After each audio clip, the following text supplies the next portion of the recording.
Welcome guys to another episode of Chess World. Today we have a match between Carlsen, world number 1, and Naroditsky, also great chess grandmaster and one of the favorite streamers.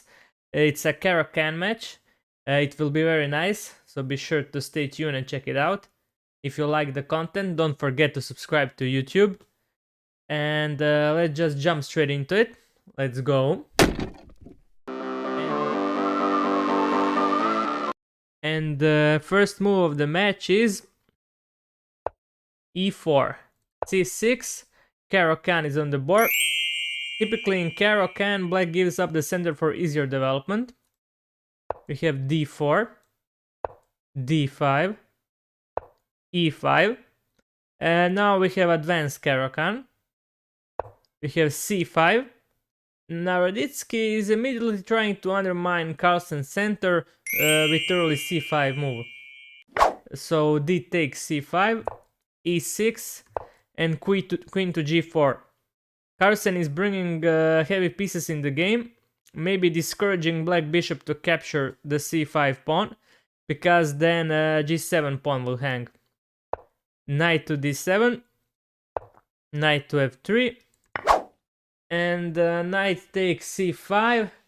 Now Naroditsky recaptured with the knight, but he lost 2 tempi trying to recapture that c pawn.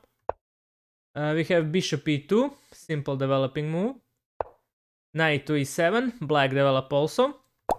And we have castles. We have knight to f5.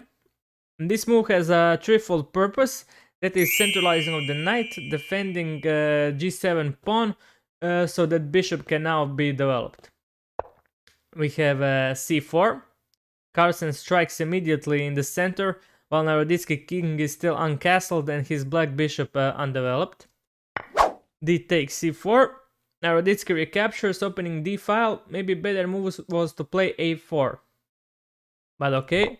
Rook to d1, attacking black queen. We have bishop d7. Bishop blocks. Bishop takes c4.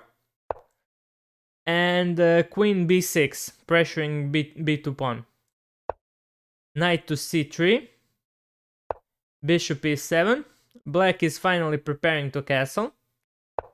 And now we have knight to d4. Looking to trade most powerful piece of Naroditsky.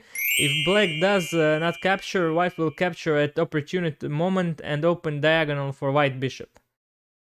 So let's see what happens. h5. Naroditsky is chasing away Carlsen's queen. We have queen drops back to e2. And now knight captures knight, attacking the queen. But rook captures knight. And bishop to c6, improving position of the bishop. Now black light square bishop is much more active than white's. He can think about how to produce some bishop maneuver to try that light square bishop. So we have bishop e3, creating x-ray to the queen. a5. Naroditsky is grabbing some space on the queen side, but he have created nice outposts for white knight on b5 square. Rook a to d1. Carlsen doubles rooks and is now firmly in control of d file. Although Naroditsky bishop does guard the d8 square, which is very important. d8 square is guarded. Alright, let's continue. We have castles. And queen takes h5. This is probably blunder by Naroditsky because he's already in lost position. He can grab b2 pawn with queen, but with white advantage in the center and second weakness on the king side, it will be very difficult position to defend. So let's see what happens. We have queen grabs b pawn. Rook to g4. Carlsen is transferring the rook to g file and he's starting to attack the king side. g6. And this is another big blunder. Now black have weakened his king side even more. He have a winning position here. Now here already there is a win for Carlsen. He does not play this move, but I will show you the line. Goes with rook takes g6. Rook takes g6, and then pawn recaptures. Queen takes with check, king h8, queen check, king g8, bishop takes c5, and bishop takes c5. And white will easily snag all of the black pieces because the king is very weak. But Carlsen does not see that. This is even force mate in like 10 or 11 engines suggested. But okay, that's very hard to see. So Carlsen just plays here bishop to h6, attacking the black's rook and infiltrating with dark square bishop on the king side. So Naroditsky goes bishop to e8. He retreats his bishop to help with the defense.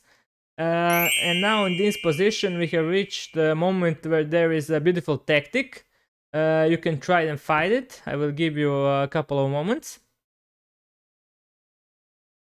Try to find the tactic that Carlsen found.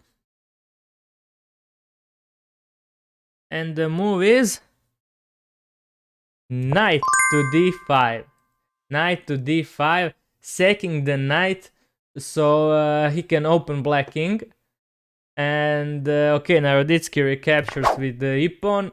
Now bishop takes d5, and now the king has to move because there is a checkmate with the rook. If the rook takes g6, as the f7 pawn is pinned, so the king moves to h7, and the queen goes to h3, and the rook to h8 by Naroditsky, trying to win open h-file and threaten Carlsen's king.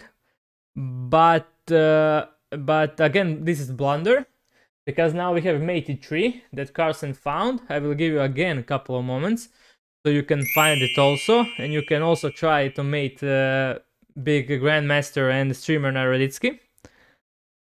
Try to find this move. And the move is bishop f8 check. King is in check, so he have to move. King goes to g8, and now rook takes g6 check. Pawn can take because it's pinned. King has to take the bishop, it's the only free square. So king takes, and now it's a checkmated one with queen takes h8. So that was the game. It's a really great game. Carlsen attacked really early. He gained important control of e-file, created second weakness on the king side, and then he struck quickly and delivered checkmate. Naroditsky maybe isn't used to playing Caro Kann. Maybe he wasted too much tempi with the knight, and he didn't create enough chances on the queen side, and Carlsen already break through on the king side. It was a rapid game. It's very hard to play in this time control, so no harm, no foul. But it's a nice game to check it out. If you want to play Caro Kann, you can learn maybe something here.